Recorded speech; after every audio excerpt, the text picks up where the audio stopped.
વાત કરીએ તો ખંભાતના સ્મશાનની પાછળ આવેલ અકીકના ગોડાઉનમાં આગ લાગવાની ઘટના બની છે।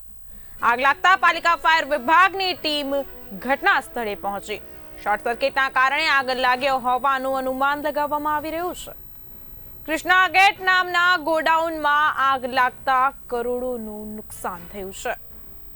જણાવી દઉં કે આગ લાગવાના બનાવોમાં દિન પ્રતિદિન વધારો થઈ રહ્યો છે, ત્યારે ખંભાત ખાતેથી વધુ એક આગની ઘટના સામે આવી છે। આગ લાગતા પાલિકા ફાયર વિભાગ તરત જ ઘટના સ્થળે પહોંચ્યું, સાથે જ આગ ઓલવવાની કામગીરી હાથ ધરવામાં આવી હતી। ખંભાતના સ્મશાનની પાછળ આવેલ અકીકના ગોડાઉનમાં આગ લાગતા અફરાતફરી સર્જાઈ હતી।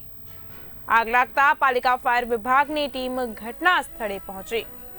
શોર્ટ સર્કિટના કારણે આગ લાગી હોવાનું અનુમાન લગાવાયું। કૃષ્ણા ગેટ નામના ગોડાઉનમાં આગ લાગતા કરોડોનું નુકસાન થયું।